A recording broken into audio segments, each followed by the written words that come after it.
नमस्कार, India news Madhya Pradesh Chhattisgarh में आपका स्वागत है। मैं हूं आपके साथ सुप्रीत सचदेव। आज रामनवमी है और भगवान राम के जन्मोत्सव के इस अवसर पर मध्य प्रदेश से लेकर छत्तीसगढ़ में भव्य आयोजन हुए हैं। मध्य प्रदेश के ओरछा और चित्रकूट में दीपोत्सव की रौनक, तो छत्तीसगढ़ में राम वनगमन पथ परियोजना के तहत शिवरी नारायण में भी महाआयोजन हुआ है। खास बात यह कि दोनों ही जगह दोनों राज्यों के मुख्यमंत्रियों की कार्यक्रम में मौजूदगी। भगवान श्री राम को लेकर बीजेपी शुरू से अपनी आस्था प्रदर्शित करती रही है। अयोध्या से लेकर उज्जैन तक वो भव्य कार्यक्रमों का आयोजन करती रही है। बात अगर कांग्रेस की करें तो व्यक्तिगत आस्था अपनी जगह, सार्वजनिक रूप से वो इस सबसे बचती रही है। लेकिन रामनवमी की ही बात करें तो मध्य प्रदेश से लेकर छत्तीसगढ़ तक कांग्रेस का भी राम के प्रति अटूट श्रद्धा दिखी। मध्य प्रदेश में कांग्रेस की तरफ से रामनवमी और हनुमान जयंती पर अपने पदाधिकारियों, विधायकों और कार्यकर्ताओं को रामलीला, सुंदरकांड के साथ ही हनुमान चालीसा पाठ करने के निर्देश तक जारी कर दिए गए। हालांकि पार्टी के अंदर से ही इसका विरोध भी हुआ। आरिफ मसूद ने पार्टी के इस फैसले पर खुलकर ऐतराज जताया। मध्य प्रदेश में कांग्रेस का रामनवमी और हनुमान जयंती को लेकर निर्देश जारी करना ही अपने आप में एक बड़ा फैसला माना जा रहा है। वहीं छत्तीसगढ़ में राम को लेकर कांग्रेस का महाआयोजन हुआ है। व्यक्तिगत रूप से हर किसी की अपनी आस्था होती है, लेकिन पार्टी के तौर पर अगर देखें तो बीजेपी जहां राम के साथ बढ़ती रही है, वहीं कांग्रेस इससे बचती रही है। अब कांग्रेस का भी उसी राह पर बढ़ना आखिर क्या दर्शाता है? क्या कांग्रेस ये मान चुकी है कि सार्वजनिक रूप से राम के नाम से बचना उसके लिए नुकसानदायक साबित हुआ है? अगर राष्ट्रीय स्तर पर देखें तो 2014 के लोकसभा चुनाव के बाद से बीजेपी का ग्राफ बढ़ता ही चला जा रहा है, जबकि कांग्रेस नीचे की तरफ ही खिसकती रही है। वहीं मध्य प्रदेश और छत्तीसगढ़ की अगर बात करें तो दोनों ही प्रदेशों में 2023 में विधानसभा चुनाव होने हैं। बीजेपी राम के रास्ते पर तो बढ़ती ही रही है, लेकिन मध्य प्रदेश और छत्तीसगढ़ दोनों ही राज्यों में कांग्रेस का राम को लेकर जो रुख दिख रहा है, उससे कम से कम यही संकेत मिल रहे हैं कि कांग्रेस को भी राम के नाम पर चलने से परहेज नहीं है। सवाल ये भी है कि क्या राजनीति में राम राह अब आवश्यकता बन गई है? क्या कांग्रेस के लिए मजबूरी बन गई है? इसी मुद्दे पर हम आज बड़ी बहस के रूप में बड़ी चर्चा करने जा रहे हैं। हमारे साथ चर्चा के लिए खास मेहमान भी रहेंगे।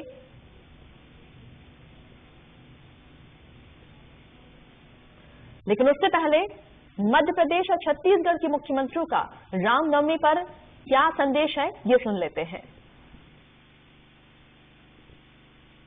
राम का जन्म हुआ है, भय प्रकट के बाद कृपाला दीन दयाला कौशल्या हितकारी, लेकिन माता कौशल्या नहीं, पूरे जग के लिए हितकारी। रामनवमी का महापर्व पूरी धूमधाम से मनाया जा रहा है। चित्रकूट में, ओरछा में, अलग अलग मंदिरों में भगवान राम के जन्मदिन को पूरी जनता श्रद्धा के साथ मना रही है। सबको बहुत बहुत शुभकामनाएं, बधाइयां। उत्तर प्रदेश की सरकार का भी यही संकल्प है। तो प्रधानमंत्री श्रीमान नरेंद्र मोदी जी के नेतृत्व में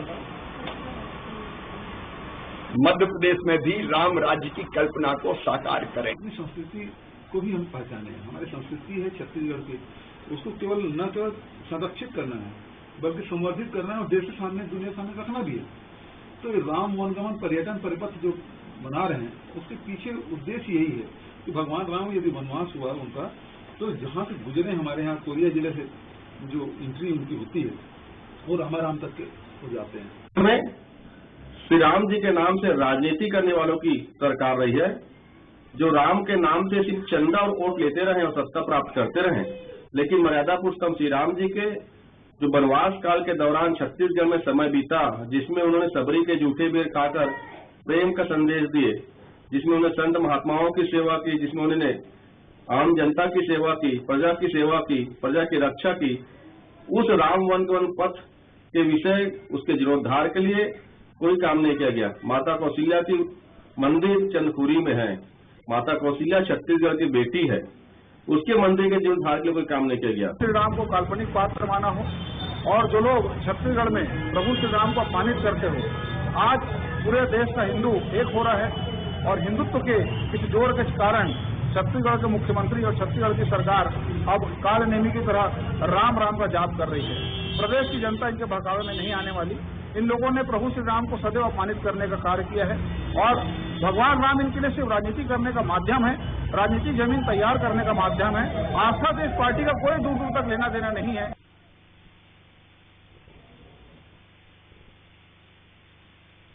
2023 में दोनों राज्यों में, मध्य प्रदेश की बात करें, छत्तीसगढ़ की बात करें, चुनाव होने और ऐसे में जो दोनों पार्टियां हैं कोई कसर छोड़ना नहीं चाहती। बीजेपी की अगर बात करें, लगातार राम राह पर बीजेपी चलती हुई नजर आती है और ऐसे में अब कांग्रेस भी पीछे नहीं है और कांग्रेस को भी राम राह पर चलने से परहेज नहीं है।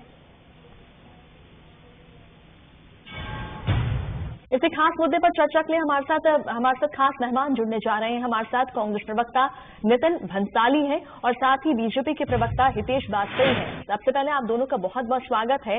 नितिन भंसाली जी, मध्य प्रदेश, छत्तीसगढ़ दोनों ही राज्यों में देखा जा रहा है रामनवमी के मौके पर खास आयोजन हो रहे हैं और ऐसे में बीजेपी तो लगातार राम राह पर चलती ही आई है। अब कांग्रेस को भी इससे परहेज नहीं है। क्या लगता है, क्या मिशन 2023 को लेकर ये राह अपनाई जा रही है?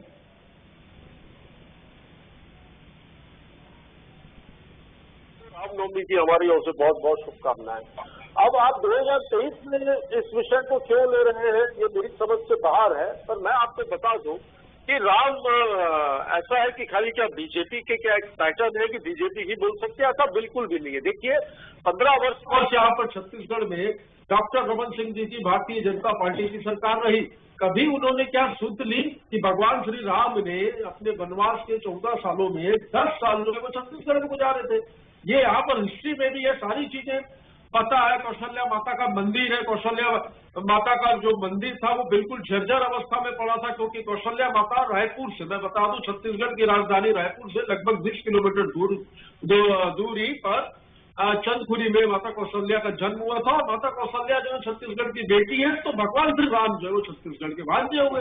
ऐसी बहुत सी चीजें हैं जो छत्तीसगढ़ में भगवान श्री राम ने अपने वनवास काल में 10 वर्षों में जो गुजारी, इन चीजों के लगातार संकेत भी मिले हैं। जिन जिन स्थानों पर भगवान श्री राम के प्रभु के चरण पड़े, उन स्थानों को पर्यटन के क्षेत्र में विकसित किया जा रहा है। आज शिवरी नारायण में जैसा कि सबरी ने बेर खिलाए थे भगवान श्री राम को, उस स्थान पर भी आज भगवान श्री राम की और सबरी की भव्य मूर्ति का लोकार्पण किया गया है और इस राम वन गमन पथ में वो सारे स्थानों को चिन्हित किया गया है जहां पर वनवास के दौरान प्रभु श्री राम ने राम के चरण पड़े थे।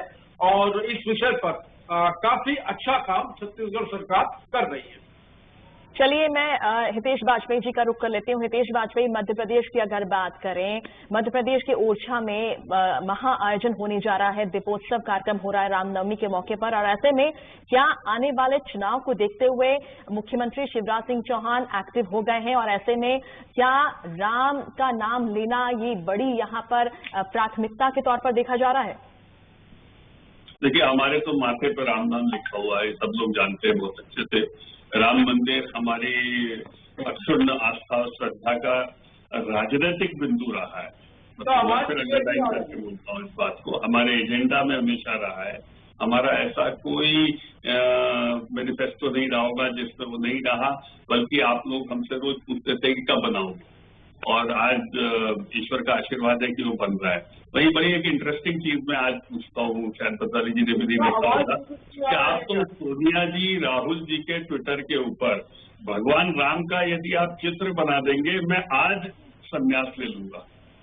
मैं फिर रिपीट कर रहा हूँ, कार्यकारी अध्यक्ष और तथाकथित अध्यक्ष के ट्विटर हैंडल पे यदि भगवान राम का चित्र भी बता देंगे तो मैं छोड़ के चले जाऊंगा, मैं हार मान लूंगा।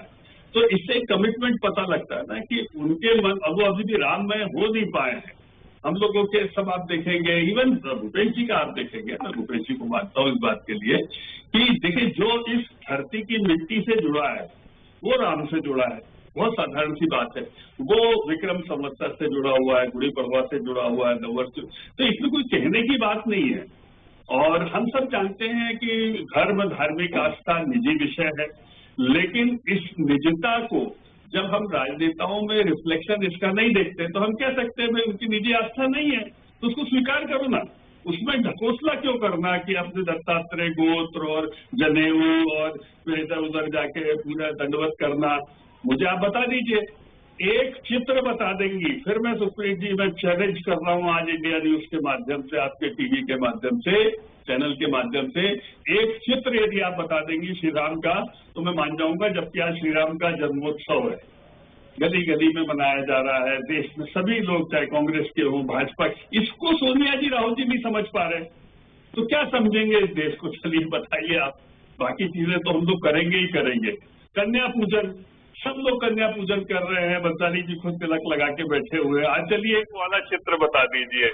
हमसे कुछ बताएंगे साथ जनेऊ वाले तो हमने देखे, फर्जी हिंदू के तो हमने ढेर देखे हैं। आज जरा एक नैसर्गिक दिखा दीजिए। हम भी मानने के साथ पंडित नेहरू के वंशज हैं ये लोग, कुछ समझ में तो आए। नहीं तो साहब हम तो मान के चलेंगे कि साहब ये तो चुनावी हिंदू बनते फिरते हैं। और जैसे ही चुनाव गए तो अभी सुना है टिकट भी विदेश की बुक हो गई है इनकी, जल्दी चले जाएंगे। अच्छा ये न्यूज कि राहुल गांधी विदेश जाने वाले, इसका लोग इंतजार करते। कभी परसों एनआई पीटीआई आप सत्ता से बाहर जाने वाले हैं। हमने विदेश की बात छोड़िए, भारतीय जनता पार्टी सत्ता से बाहर जाने वाली है। आपके पास जाने की तैयारी करिए। आपके कई नेता करप्शन के मामले में फंसे हुए। भगवान श्री राम का एक चित्र इनके ट्विटर हैंडल पे दिखा देंगे। बंसाली साहब मैं आपकी सारी बातें मान लूंगा। नितिन भंसाली जी, आपसे मेरा सवाल है, क्या आवश्यकता है इसकी कि इसको लेकर अब जो है निर्देश देना पड़ रहा है कार्यकर्ताओं को? हालांकि पार्टी में, कांग्रेस पार्टी में जो है स्वर यहाँ पर बुलंद हो गए थे, विरोध के स्वर अगर बात की जाए विधायक आरिफ मसूद की, और ऐसे में क्या ये आवश्यकता है, मजबूरी है, क्या है? एक तो सुप्रीत आप बताइए, मेरी आवाज आ रही है आपको? बिल्कुल हम सुन पा रहे हैं आपको। हाँ, पर उसकी आवाज जैसे लम्बा सत्संग कर रहे थे, इनकी आवाज मुझे ठीक से नहीं आ रही थी। मुझे ये बताइए सुप्रीत जी, हम आपस में मिलते हैं, हम मिलते हैं आपस में दूसरे को राम राम बोलते हैं, नहीं बोलते? छत्तीसगढ़ की संस्कृति है कि हम मिलते हैं तो एक दूसरे को राम राम बोलते हैं। हम जब मरता है कोई व्यक्ति, जब उसकी शमशान यात्रा, उसकी अंतिम यात्रा विधि राम राम सत्य है कहा जाता है। ये बातें हैं कि प्रभु श्री राम सत्य, प्रभु श्री राम ये वाजपेयी जी के लिए, प्रभु श्री राम मेरे लिए, प्रभु श्री राम सुप्रीत आपके लिए, इतिहास से भगवान श्री राम की जो चिन्हों की बातें जुड़ी है, यदि हम उस पर काम कर रहे हैं तो भाजपा को इसमें किस बात का पेट में दर्द है, ये हमारी समझ से बने। वोट बैंक अभी कह रहे थे विदेश की टिकट, थोड़ा थोड़ा कुछ सुनाई में आ रहा था, तो ये तो सत्ता से बाहर जाने वाले विदेशों की टिकट उनकी कटाने की बात कर रहे हैं। खुद को संभाले। मुझे मेरी जानकारी में काफी ऐसे करप्शन के मामले हैं कि जेल जाने की बारी ना आ जाए। प्रभु श्री राम के नाम पर वोट बैंक की राजनीति करने वाले लोग ऐसी बात ना करें। माफ कीजिएगा, मैं एक बार आप लोगों को बता दूं, ये तस्वीरें हम अपने दर्शकों को दिखा रहे हैं मध्य प्रदेश के ओरछा की, जहां पर मुख्यमंत्री शिवराज सिंह चौहान पहुंचे हुए हैं। ये मंच की तस्वीरें, और यहाँ पर महा आयोजन होने जा रहा है रामनवमी को लेकर, और ये लाइव तस्वीरें इंडिया न्यूज पर आप देख रहे हैं किस तरह से रामनवमी के मौके पर मुख्यमंत्री शिवराज सिंह चौहान पहुंचे हैं। और ऐसे में भव्य आयोजन, दीपोत्सव का कार्यक्रम यहाँ पर हुआ है, और लगातार हमारे साथ खास पैनल बना हुआ है। हितेश वाजपेयी जी, बड़ा आयोजन हो रहा है बीजेपी की तरफ से, और ऐसे में चाहे अयोध्या से लेकर उज्जैन तक देखा गया है भव्य आयोजन होता है, राम राह पर बीजेपी चलती आई है, तो बीजेपी के लिए कितनी बड़ी बात है? देखिए सुप्रीत जी, पहले तो मैं बता दूं बीजेपी का आयोजन नहीं है। भारतीय जनता पार्टी के नेता तो भारत की जनता के नेता है, समाज करता है, धार्मिक अनुष्ठान का, हम उसमें भाग लेते हैं। आप बैनर भी उठाकर देखेंगे, और इसीलिए मैं कह रहा हूँ। देखिए आपने बहुत अच्छा विषय उठाया। कमलनाथ जी ने एक पत्र लिखा बंसाली जी की मंडल पे और जिले में सब जगह आपको हनुमान चालीसा का पाठ करना है। वहीं पर आप हमें एक जगह बता दीजिए सोनिया जी ने, राहुल जी ने कहीं हनुमान चालीसा का पाठ किया हो? ऐसा क्यों? हम क्यों ना इसको चुनावी माने इस वजह से?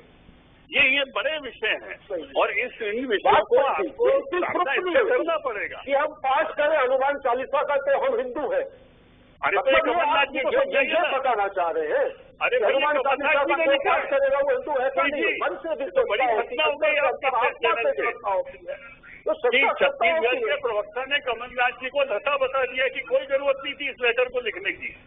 इनको बताइए कमलनाथ जी ने लिखा है लेटर, राहुल गांधी तक नहीं पहुंचा, इसलिए राहुल गांधी जी ने हनुमान चालीसा नहीं पढ़ी। आप कह रहे हैं कि वो लेटर लिखा राहुल जी तक नहीं पहुंचा, कहानियां मत करिए, बिंदु पर पॉइंट पे आकर बात करिए।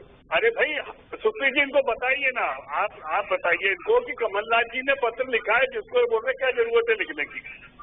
नहीं, मैंने ये नहीं कहा कि पत्र क्यों लिखा।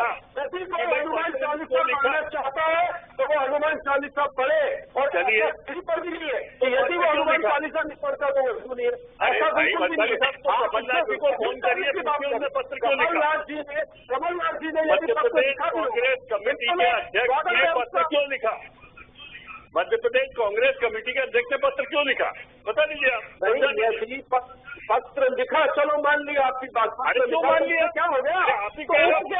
नितिन भंसाली जी, एक यहाँ पर सवाल ये भी यहाँ पर खड़ा हो रहा है। मुख्यमंत्री भूपेश बघेल आज वो पहुंचे जांजगीर चांपा में, यहाँ पर उन्होंने राम वनगमन पथ यहाँ पर इसका भी उन्होंने लोकार्पण किया है, बड़ा आयोजन यहाँ पर भी हुआ है, लेकिन उन्होंने बीजेपी पर फिर से यहाँ पर वार किया कि बीजेपी कुछ नहीं कर रही। यहाँ तक कि अगर उज्जैन की अगर बात करें तो यहाँ पर रॉबर्ट वाड्रा पहुंचे हुए थे, उन्होंने भी यही कहा कि बीजेपी के राज्य में मंदिर का कुछ नहीं हुआ है, मंदिर के निर्माण में बीजेपी ने कुछ नहीं किया है। अब मंदिर के निर्माण में जो ट्रस्ट बना था, जमीन के घोटाले भी किसी से नहीं छिपे हैं, इन्हीं के लोगों के दस्तावेज सार्वजनिक किए थे, तो ये सब बातें इनकी ट्रस्ट, इनकी बात अपन छोड़े तो बेहतर है। माननीय मुख्यमंत्री भूपेश बघेल जी ने क्यों छोड़ दें, 15 वर्ष शासन में रहे, एक दिन भी इन्होंने शुद्ध नहीं। चलिए मंसाली साहब आप बताइए क्या भगवान श्री राम, प्रभु श्री राम का जन्म छत्तीसगढ़ में हुआ था, उस पर यह उनकी माता है।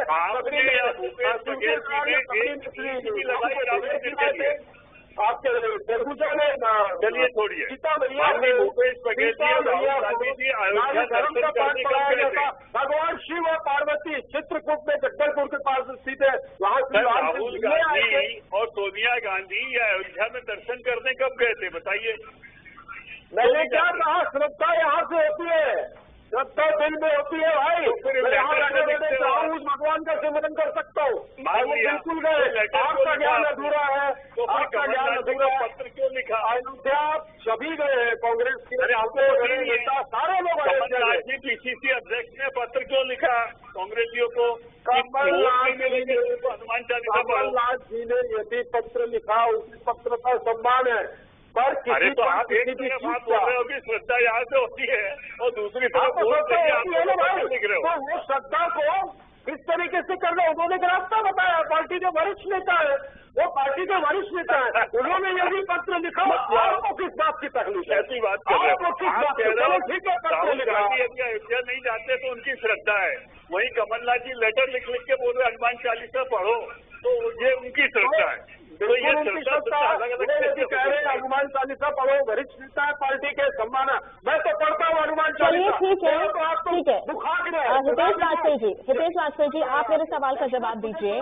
आने वाले साल में 2023 में चुनाव होने हैं और ऐसे में बीजेपी जिस तरह से बढ़ चढ़कर आगे हिस्सा लेती है, चाहे कोई भी मौका हो, चाहे रामनवमी का मौका हो, और ऐसे में क्या ये जरिया होता है लोगों के साथ जुड़ने का, आगे जिस तरह से अगले साल चुनाव है, और ऐसे में क्या जनता से ज्यादा जुड़ने की कोशिश है बीजेपी का इस तरह के आयोजनों से? बिल्कुल, हमारा तो देखिए साधारण, हम लोग भारत की जनता की पार्टी, यहाँ की मिट्टी के हैं साहब, तो यहाँ के 30 त्योहार हम बचपन से, हम बीजेपी में तो बाद में आए, पहले तो हम 30 त्योहार मनाते थे ना। मुझे आज भी याद है, मैं बहुत छोटा सा बालक था तो लंगूर की तरह जाता था कन्या भोजन में, तो तब तो मैं बीजेपी का नहीं था। तो भारतीय जनता पार्टी तो भारत की जनता की पार्टी, हमारी तो रग रग में राम है साहब। नवरात्रि हम पैदा कमलनाथ जी के लेटर की जरूरत थोड़ा है ना, हमको राहुल गांधी के ट्विटर की जरूरत है जिसमें उनको भगवान राम का चित्र लगाने में शर्म आती है। चलिए ठीक है, इस बात का अंत नहीं हो सकता, चर्चा लगातार जारी ही रहेगी। फिलहाल बहुत बहुत शुक्रिया आप दोनों का हमारे साथ जुड़ने के लिए। तो राम की राह पर दोनों पार्टियां निकल चुकी हैं और देखना यह है कि इनका इससे कितना फायदा होता है, ये आने वाले चुनाव में मिल जाएगा। इसी के साथ फिलहाल खास पेशकश में इतना ही। नमस्कार।